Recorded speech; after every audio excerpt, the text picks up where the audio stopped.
What happens when ambition burns brighter than nations, laws, or history itself?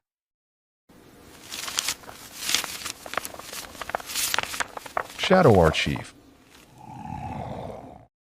The man who would one day declare himself president of Nicaragua was not born into power, nor trained for conquest. William Walker was 5'2", pale, and bespectacled, a New Orleans-born doctor turned lawyer who looked more like a clerk than a conqueror. But behind those gray eyes burned a fire that would ignite half of Central America. By the early 1850s, America was drunk on manifest destiny. The gold fields of California were overflowing, the railroads were pushing west, and the doctrine of expansion filled every speech, newspaper, and tavern. But for Walker, the frontier wasn't enough. He wanted more, an empire of his own. San Francisco, 1853. The city reeked of money and blood. Fortune hunters, murderers, and dreamers packed the streets. It was here that Walker found his calling, filibustering, the romanticized name for illegal private military expeditions in foreign lands. The government turned a blind eye, so long as it served American interests. Walker's first attempt came quickly. With 45 men and a handful of cannons, he invaded Baja California and declared it the Republic of Sonora. For 4 months, he ruled as president, printing his own currency and enforcing American law.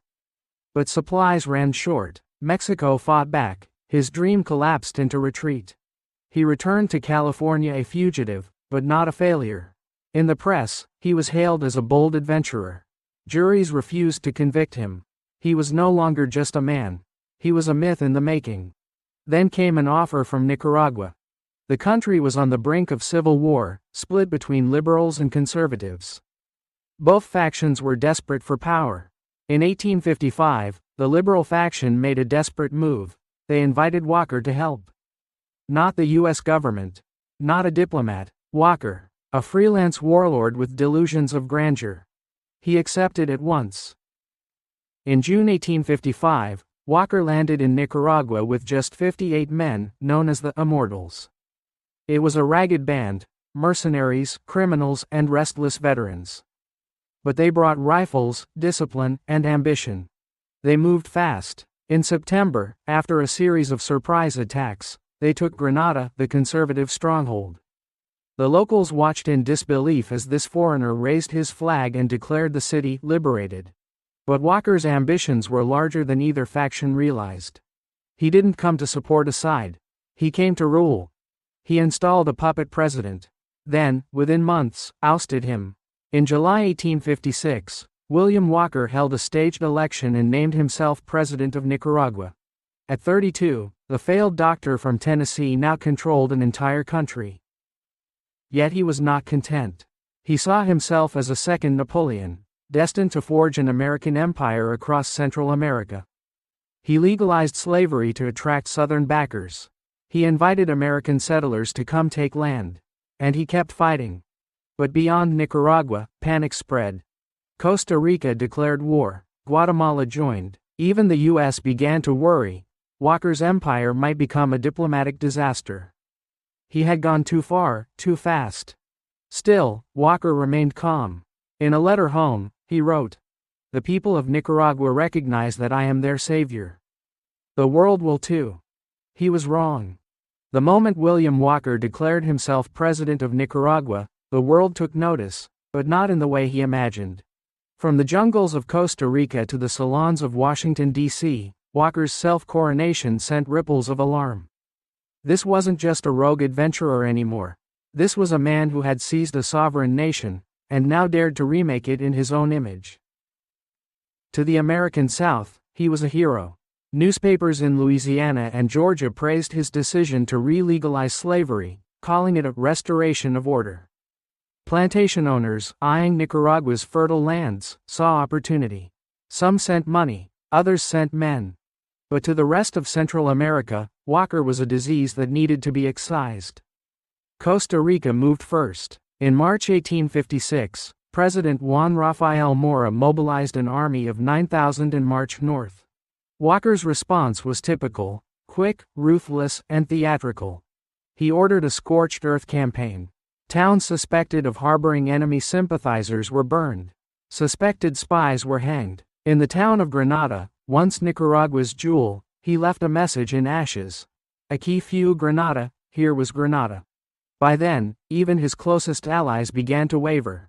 Supplies were dwindling. His American reinforcements, promised by Southern financiers, trickled in too slowly. Food became scarce. Disease crept through his camps. But the most dangerous enemy wasn't abroad. It was Cornelius Vanderbilt. The American tycoon, who had once supported Walker, now turned against him. Vanderbilt owned the only reliable transit route across Nicaragua, a pathway for steamships and cargo from the Atlantic to the Pacific. Walker had seized it, believing himself too important to challenge. He miscalculated. Vanderbilt funded Walker's enemies in secret. He paid Costa Rican saboteurs to destroy the transit routes. He sent operatives to corrupt Walker's own officers. One by one, supply chains collapsed. Troops deserted. Battles were lost not by gunfire, but by starvation. Then came the Battle of Santa Rosa. In a mist-choked forest near the Costa Rican border, Walker's men faced a wave of local militias, barefoot farmers armed with machetes and old muskets. But their resolve was unbreakable. They routed Walker's forces in hours. The myth of the immortals was shattered. Still, Walker would not yield. With each defeat, he doubled down, issuing proclamations, burning villages, executing those he called traitors to civilization. He saw himself not as a tyrant, but a martyr, a man sacrificing everything for destiny. But destiny was turning against him. By late 1856, the coalition of Central American states had united against him. Costa Rica, Guatemala, Honduras, and El Salvador all marched on Nicaragua. Walker's hold on the country shrank with each passing week.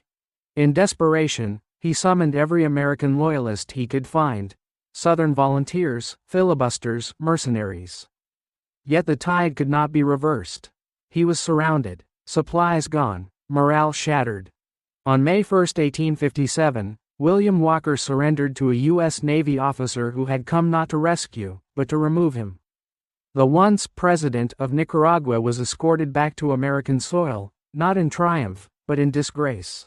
Still, he walked off the ship in New Orleans smiling. To his followers, he claimed he would return. The empire was not finished, only paused. The world had not seen the last of William Walker.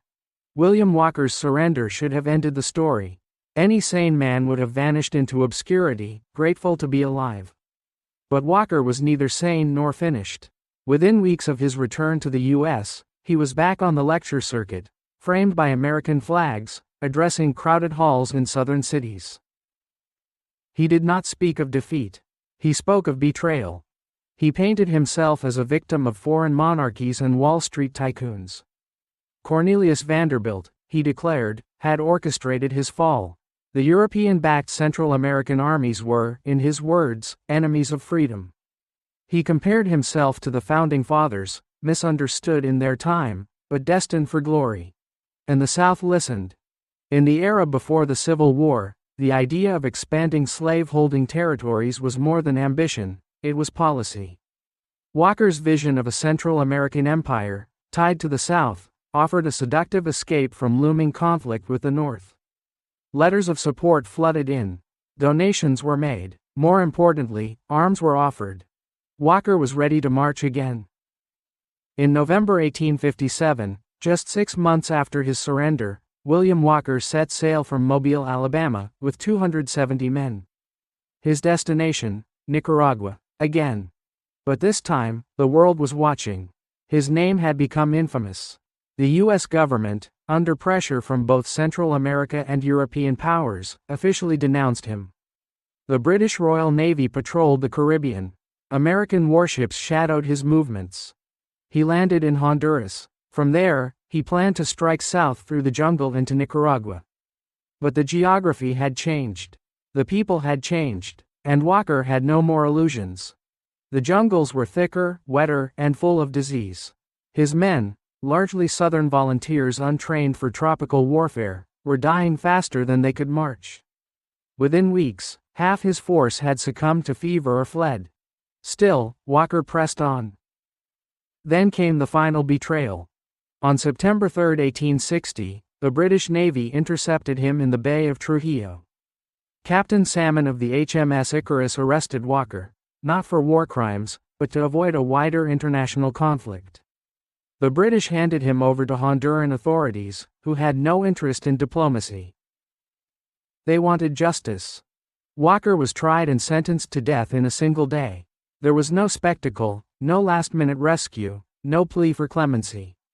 On the morning of September 12, 1860, he was marched to the edge of a ditch outside the town. Witnesses say he stood tall. He refused a blindfold.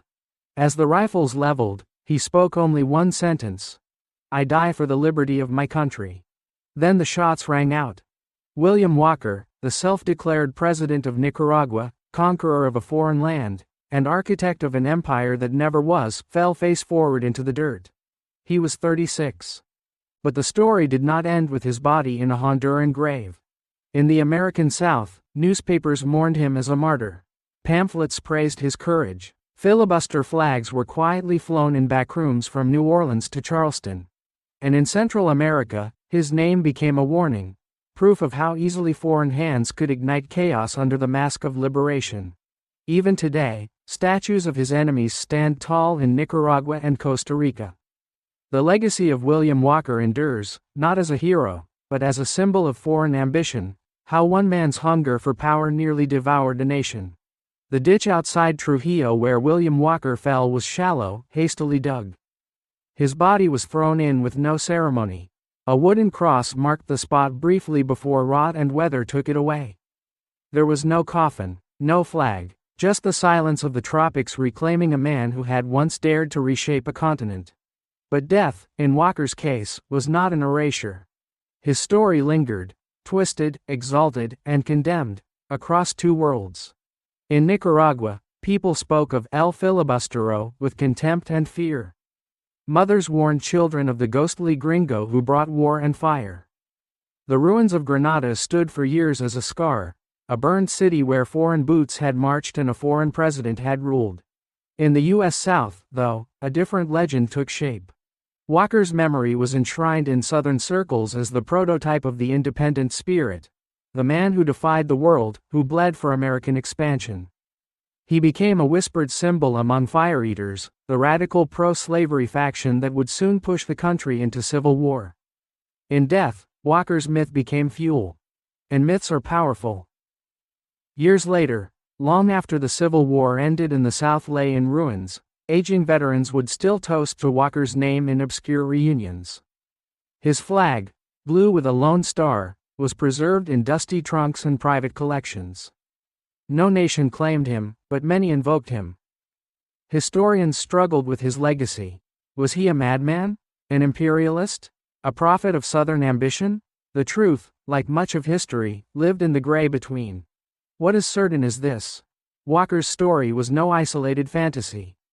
He was not the only one. From 1850 to 1860, dozens of American filibusters tried to carve private empires in Latin America and the Caribbean. Some targeted Mexico, others Cuba. None succeeded like Walker, nor failed so completely. His life had tapped into something primal, an American hunger for dominance disguised as destiny. But in Central America, that hunger brought only ashes. In Trujillo, the grave remained unmarked for over a century. Then, in the late 1900s, American historians petitioned for a plaque. Not to honor, but to record. The inscription was neutral, almost cold. Here lies William Walker, executed 1860. American adventurer and president of Nicaragua. No crowds came, no flowers were laid. Just the sea breeze, rustling through the tall grass over bones that history had not forgotten, but could never quite embrace. And in the shadow of his legacy, the people of Nicaragua remembered something else. That sovereignty, once stolen, is never fully restored. The ruins of Walker's empire faded, but his shadow lingered, not in monuments, but in memory. In Nicaragua, the fire he lit scarred not only cities but generations. Granada, once the heart of conservative power, never truly recovered its prestige. The ashes of its colonial mansions told a silent story, that foreign invaders don't always come in armies, They sometimes arrive wearing suits and smiles, waving treaties or, in Walker's case, declarations of liberty laced with conquest. Even after his death, Central America remained wary of outsiders. In 1896, a Nicaraguan newspaper published a retrospective titled "The Ghost of William Walker," recounting his rise with grim detail. It warned, "We have banished his body, but his ambition walks still among us, alive in every foreign treaty, every canal proposal, every loan with invisible strings." It was not exaggeration. For decades, the United States continued to exert quiet pressure on the region. Railroads were proposed, shipping lanes secured, and puppet regimes occasionally installed, not with muskets, but with banknotes and diplomacy. Walker had failed, but the idea of influence without consent had not. The filibuster spirit, once illegal and rogue, had evolved into something institutional. Meanwhile, in the United States, Walker became a relic of a forgotten appetite, an imperial fever that was later sanitized by history textbooks. By the early 20th century, he was rarely mentioned in schools. His name evoked discomfort, a reminder that America's march of progress had not always been noble. Still, his story found new life in fiction. Writers and filmmakers occasionally returned to him as a character study, part Colonel Kurtz, part Napoleon, part cautionary tale. In 1987, a surreal film, Walker, reimagined his life with hallucinatory flair, mixing history with anachronisms, depicting him as both villain and tragic fool. Audiences left puzzled, critics were divided, the man defied categories. And that, perhaps, was his final legacy, the ambiguity of conquest. In Nicaragua today, September 15th is celebrated as Independence Day. But on school walls, in faded murals, one date stands apart: October 11, 1856. The day the Battle of San Jacinto was won against Walker's forces. It is not just a victory. It is a rebuke. Statues of Nicaraguan heroes, indigenous fighters, peasant soldiers, nationalists, stand proudly in contrast to the ghost of the American who once crowned himself their ruler. And in Trujillo, visitors still come, not many, to see the grave with the quiet plaque. Some leave coins. Some take photos. A few, knowing the story, stand in silence. And as the sea crashes in the distance, one question hangs in the humid air. What would have happened if he had succeeded? A Central American Confederacy under American rule? A Southern Empire stretching from Nashville to Panama? Slavery expanded not just southward, but deep into the tropics? History closes that door with relief. But it never forgets how close it came to opening. And in the final reckoning, William Walker remains what he always was: too dangerous to admire, too strange to forget, and too real to be merely myth. William Walker did not rise alone. Behind the headlines and cannon fire, there existed a shadow network: financiers, arms dealers, newspaper editors, and Southern gentlemen who saw in Walker's dream the seeds of their own empires. They called themselves the Brotherhood, informally, of course. No oaths, no sigils. Just money, ideology, and shared ambition. These men never set foot in Nicaragua. They smoked cigars in Charleston parlors, plotted over bourbon in Mobile, and wired funds from New Orleans banks. Their names rarely made it into the history books, but their hands were in everything. Recruiting mercenaries, bribing port officials, supplying Walker's army with bullets stamped from Southern foundries. One of them, Pierre Soule, a former U.S. ambassador and fiery expansionist, had whispered of annexing Cuba, Nicaragua, and even Colombia into a golden circle of slave-holding states. Walker's regime was to be the prototype, the first domino. For a moment, it almost worked. Ships full of cotton planters and their families were being prepared to relocate to Nicaragua. Maps were redrawn, new trade routes envisioned. The Atlantic and Pacific would no longer be oceans separating empires, they would be arteries feeding one. But when Walker fell, the dream died with him. Or so it seemed. After Walker's execution, the filibuster movement scattered like ashes in the wind. But it did not disappear. In 1860s Texas, ex-Confederates spoke of resuming Walker's mission, this time from the Rio Grande, pushing south through Mexico into Central America. Others moved into Cuba, plotting similar invasions. Even in California, where Walker had once built his first army, rumors swirled of new expeditions. Arms depots were quietly stocked. Anonymous broadsides called for freedom missions abroad. Most failed before they began, stopped by U.S. authorities wary of another diplomatic disaster. But the spirit never fully died. In the decades that followed, filibustering gave way to banana republics and railroad diplomacy. American corporations replaced mercenaries, buying governments instead of overthrowing them. But the difference was only in method. The goal was the same: control without conquest. In this way, Walker's legacy was not in what he achieved, but what he previewed. The blueprint for modern intervention. Over a century later, in 2001, a group of Nicaraguan students took a quiet trip to the ruins of Old Granada. They had studied Walker in school, read the government-approved texts, memorized the dates. But what they found among the moss-covered stones and scorched foundations was more haunting than any textbook. One of them, a student named Daniel, unearthed an old U.S. coin in the soil near a collapsed wall. Worn, copper, 1855.